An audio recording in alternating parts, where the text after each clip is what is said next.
We kick off tonight's broadcast with a country detecting its first known cases of the Omicron variant. The first patient is a returning Filipino from Japan who arrived on December 1 via a Philippine Airlines flight. The traveler tested positive for COVID-19 on December 7. On that same day, the second Omicron case also tested positive for the virus. This traveler is a 37-year-old Nigerian who arrived via an Oman Air flight on November 30. Both cases are now asymptomatic and are quarantined in Bureau of Quarantine facilities. Good evening, I'm Maricel Halili. And I'm Ed Lingao. You're watching The Big Story. With the detection of the Omicron variant, Health Department says it might take 4 weeks before we see the effect of the new variant in the country. The Octa Research Group expects its entry to push cases higher, but says it will not or will still not be a threat to the healthcare system. JC Cosico with The Big Story. It's confirmed. The Omicron variant has made its way to the country. The health department has detected 2 positive cases out of 48 samples sequenced. The first case is a 48-year-old returning Filipino from Japan. The patient already had coughs and colds upon arrival on December 1 via a Philippine Airlines flight. The sample was collected on December 5, which came out positive 2 days after. The second case is a 37-year-old Nigerian national who arrived on November 30 via an Oman Air flight from Nigeria. The sample was collected December 6 and tested positive the next day. Both patients are now asymptomatic and are isolated in Bureau of Quarantine facilities. The health department is now tracing possible close contacts of the 2 patients. Dapat ay matukoy at pero kung di naman ako nagkakamali, lahat naman niya kasi ay tinest for RT-PCR. So malabang, baka negative ang karamihan dyan, kasi ito lang naman ang nasabat. The DOH says it may take up to 4 weeks before the effect of Omicron could be felt in the country. But based on projections by the Octa Research Group, the entry of the Omicron variant might push cases to hit 800 per day, with 6 ICU cases daily. It might also push the production number in NCR to increase to 1.5 as early as January. We can calibrate this accordingly. We could, add maybe heighten the alert level a little bit or decrease capacities if it happens. We can adjust. But again, right now, based on the data, where a major surge in the NCR is not a big concern at this time. Health officials, meanwhile, are now encouraging the public not to panic and to receive their COVID-19 jabs. In fact, they're now mulling to shorten the gap between the initial COVID-19 shots and the booster doses. The DOH says the vaccine expert panel is currently evaluating the proposal, and a decision may be out by next week. It's only Pfizer we know that has come up with a report on the effectiveness of the booster when you advance it 3 months earlier. The World Health Organization maintains that the vulnerable sector must remain a priority in the vaccination program. For News 5, JC Cosico, We Are One News. While data is still limited on the Omicron variant, researchers have found that existing COVID-19 vaccines have lost some of its protection when faced with the new variant. Mobile journalist Jacob Lazaro gives us a front seat to the story.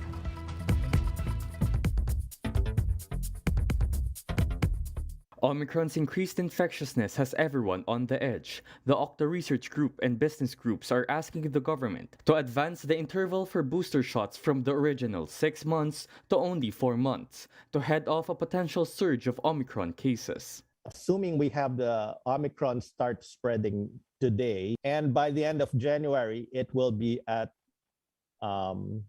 less than 800 cases per day.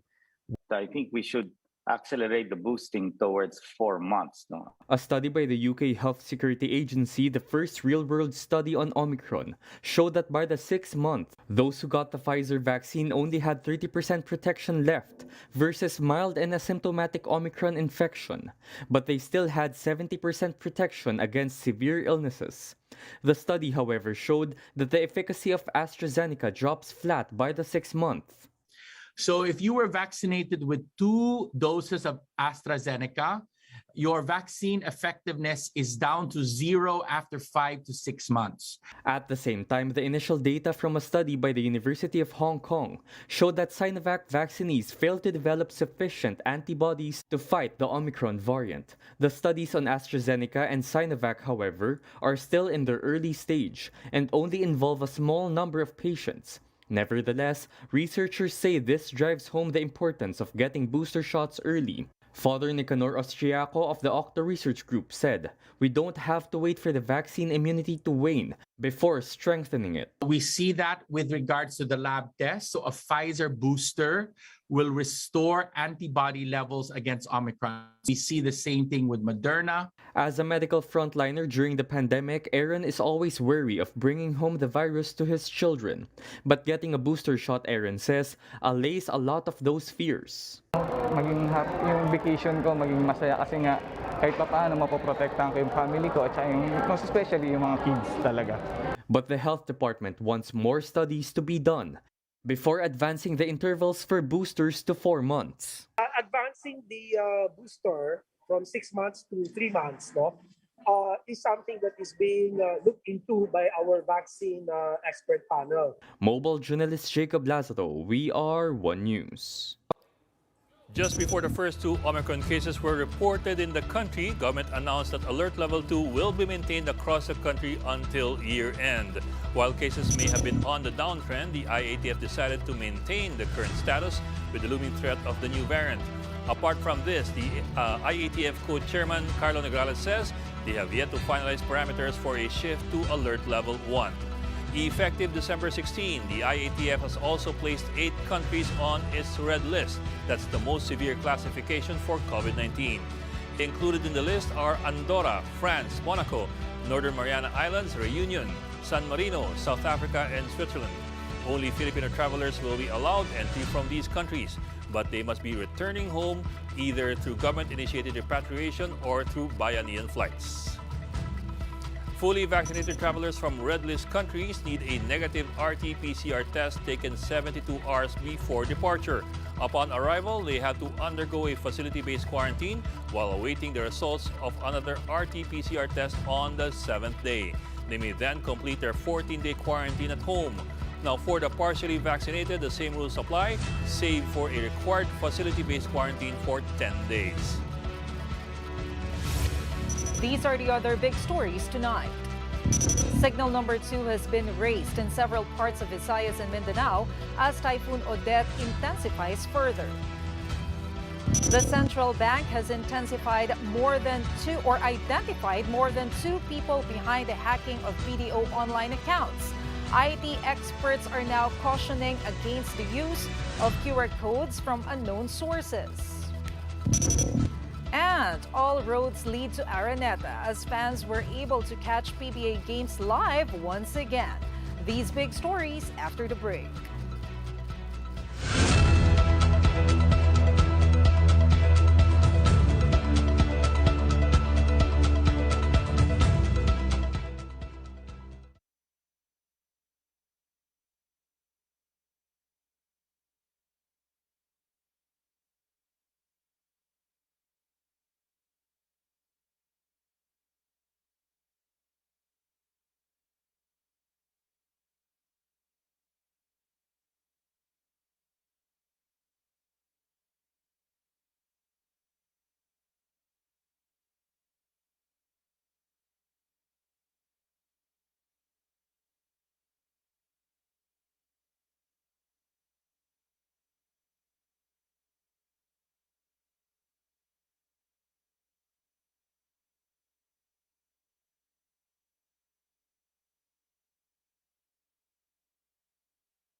Good evening. You're still watching The Big Story. I'm Ed Lingao. And I'm Maricel Halili. In preparation for Typhoon Odette, several local governments in Visayas and Mindanao are ramping up their preemptive measures. Residents are warned to evacuate as early as now while they still can. Camila Samonte with the story. Authorities have evacuated residents of Surigao and Agusan del Sur in preparation for Typhoon Odette's onslaught. Search and rescue teams and their equipment are already on standby. Areas by the river are also being monitored. Residents fear a repeat of the major flooding when Typhoon Vicky hit Agusan in 2020. Preemptive evacuation was also conducted in Surigao del Sur. The local government has also suspended work in government and private offices starting December 15 to 16 in anticipation of the typhoon. They warn residents to evacuate as early as now, while Odette is still not as strong. Caraga DRMO for their part said the rescue team is all set if needed. Over in Cebu, Mayor Michael Rama said they are expecting heavy rainfall from Thursday to Friday. With this, Cebu LGU is monitoring about 100 sites for potential flooding and at least 50 sites in 11 barangays for landslide.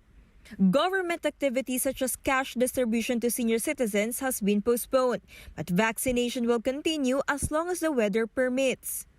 As of now, they are still unsure if electricity and water will be knocked out, but he already reminded residents to prepare their emergency kits and make sure their mobile phones are fully charged. According to Pag-asa, Odette may further intensify until Thursday as it crosses the Philippine Sea.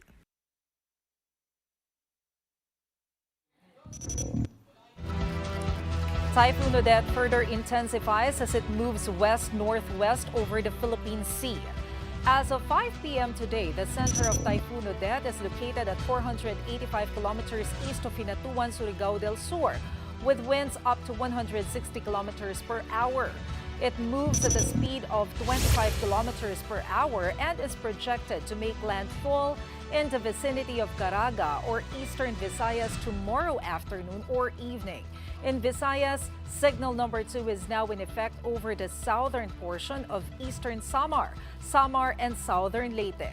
And in Mindanao, signal number 2 is raised in Surigao, Dinagat Islands, Agusan, northern portion of Bukidnon, eastern portion of Misamis Oriental, and Camiguin. Areas under signal number 1 are now flashed on your screens.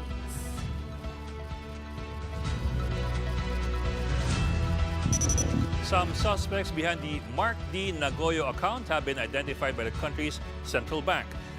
Union Bank and BDO may soon press charges while BDO continues to reimburse its clients.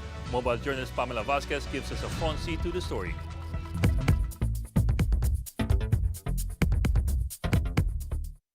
The Bangko Sentral ng Pilipinas has already identified the culprits behind the Mark Nagoyo account in the recent BDO hacking incident. That was the fake name used to open accounts with Union Bank, where the stolen money from BDO were transferred to. According to the BSP, it's not an inside job, and it involves more than one criminal. I think they are not bank employees, and they just opened their accounts recently. Some of them opened last October. I think 2 or more. The central bank says it will divulge the names in time, but has already ruled it out as phishing, as none of the victims gave out their one-time passwords. BDO said it's already working on the reimbursement of around 700 clients who were affected by the hack. Affected consumers will need to go to their branch of account and sign documents to get their refund. On the Mark Nagoyo BDO hacked Facebook page, some victims said they were also asked to sign a quitclaim and special power of attorney for cases the bank may file. The real persons behind Mark Nagoyo have already been identified. So I think BDO and the other institution, Union Bank, will definitely file charges. The BSP has formed a task force composed of cyber and anti-money laundering experts to investigate the breach. Governor Ben Jokno says he's given them a 30-day deadline. Meanwhile, IT experts are also raising the alarm over scanning QR codes from unknown sources. Meron kaming nakikitang magiging trend susunod ng mga scammers. Okay. Imbis na link ang ipakita sa iyo, QR code. Ang bibigay sa mga tao para pag-scan nila diretso na. Samaniego added that companies should refrain from giving promos through links as this could be taken advantage of by the cyber criminals. Mobile journalist Pamela Vasquez, We Are One News.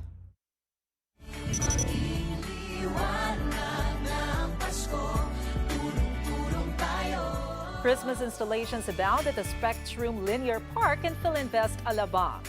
There is a giant light-up Belen, a rainbow-colored walk-through tunnel, and a 30-foot Christmas tree. Mimes and men on stilts roam the area, while alfresco dining awaits foodies. The linear park is also wide enough for kids and pets to loiter around. Management says their attractions more than makes up for a year of lockdowns while still maintaining health protocols. Also, don't miss out on bazaars, live performances, and fireworks every weekend. The park is open until December 31.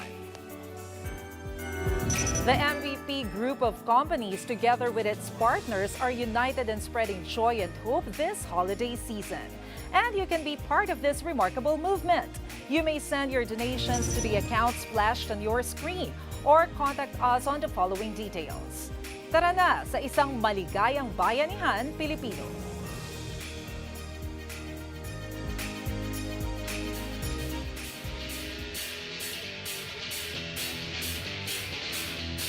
For the big story in sports, the PBA has welcomed back fans at the Smart Araneta Coliseum after almost 2 years. Fans were greeted by a live band and PBA mascots outside the Big Dome. Those watching the games live needed to present their vaccination cards, government ID, and QC pass for contact tracing. Health protocols were also strictly enforced inside the venue. PBA Commissioner Willie Marcial expressed optimism that this development will help the league return to normal operations very soon. As for the games Kung excited ang teams, ang mga players, ang mga coaches, siguro ako doble. Kasi inintay natin to na sana makabalik. So ito nakabalik. So dahan-dahan na tayo nagiging normal. 50%. Malay mo sa January, 70%, 100%. Balik na tayo sa normal. As for the games on Wednesday, the Magnolia Hotshots zoomed past the Terra Firma Jeep with a 114-87 win in the first game. The NLEX Road Warriors, meanwhile, continued their winning ways as they spoiled the TNT Tropangigas Governors Cup debut 102-100. Meanwhile, in the NBA, Golden State Warriors star Stephen Curry has made history, surpassing Ray Allen for the NBA's all-time record for three-pointers. Coming into the game, Curry only needed 2 three-pointers to break the record. And not long after tip-off, Curry drained the 2 triples to overtake Allen with a total of 2,974 triples. The 33-year-old guard broke the record in his 789th regular season game, the equivalent of more than 6 full seasons faster than Allen. Curry was given a standing ovation by the Madison Garden crowd. Time for another quick break. When we return, without a standard bearer in next year's polls, the Cusi wing of ruling party PDP Laban maintains that they will remain dominant in the political scene. Both houses of Congress have approved the 5 trillion peso budget for next year. The spending plan bumps up spending for pandemic response. And this might just take home the cake for the most awkward wedding, as a priest officiates the wedding of his ex-girlfriend. These stories after the break.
Good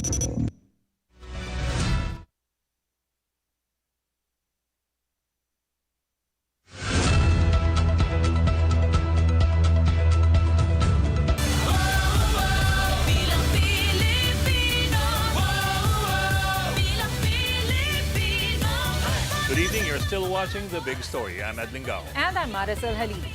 Now that the PDP Laban Cusi faction is left with no bets for the country's top posts ahead of the 2022 elections, the ruling party maintains that it will remain dominant in the political scene. But political pundits beg to differ, even casting doubts if the president's endorsements will still have any bearing.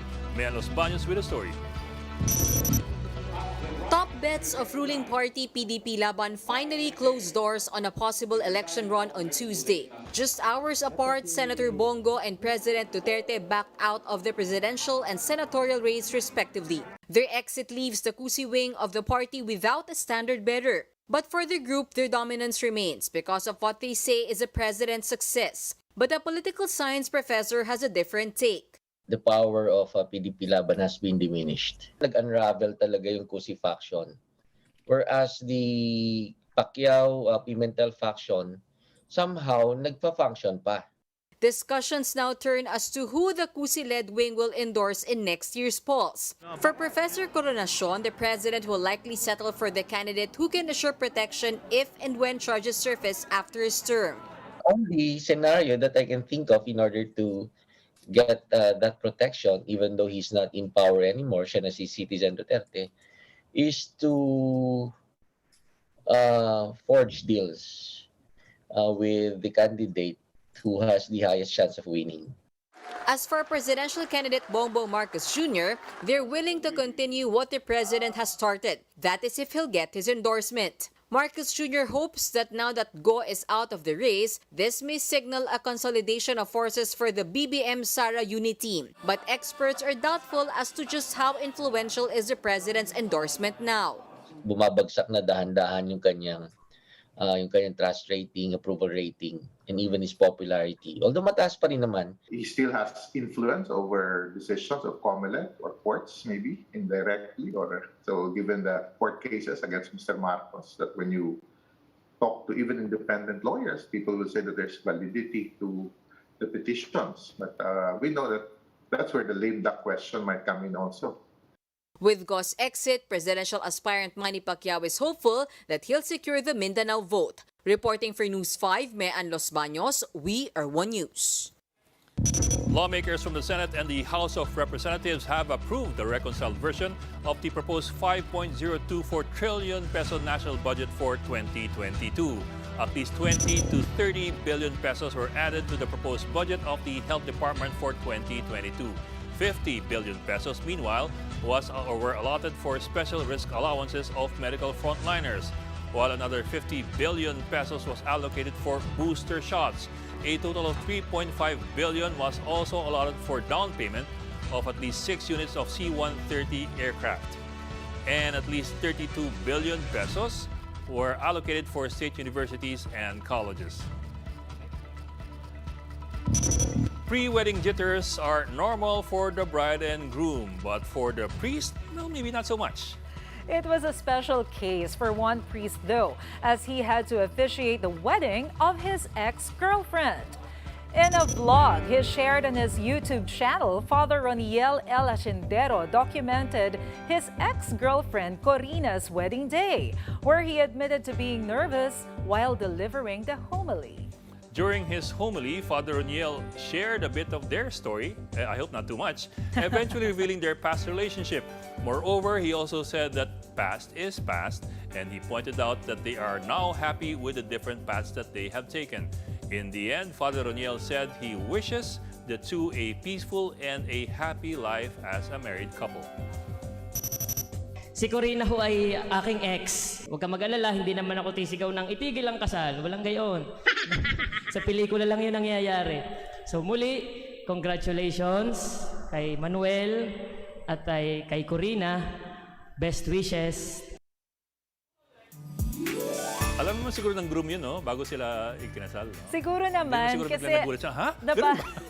Nabasa ko yung article, I think pinadalan pa siya ni Corina ng picture ng wedding ring. na parang nagbibigay siya ng permit na sige, pwede mo siyang gawan ng vlog. Although parang ang awkward niya. Okay. Anyway, 10 days to go before Christmas. Tuloy pa rin ang Pasko, mga kapatid. And that wraps up today's big story. Catch us again tomorrow at 8 p.m. on Signal Channels 8 and 250. Please like our Facebook page, One News. For more in-depth analysis, visit our webpage, onenews.ph. Mask on. Wash hands. And stay safe, Philippines. On behalf of Robbie Lampay, I'm Ed Lingao. And on behalf of Gretchen Ho, I'm Maricel Halili. We are One News. Good evening. Tuloy pa rin ang Pasko ng Pinoy kahit ano pa mang pasakit sa atin dumalaki. Pag-ibig sa ating puso ay mamamalagi na para bang ngiti dito sa ating labi. Basta ating mga puso ay magkakaritmo, magkasalit, magkarama, yan lang ang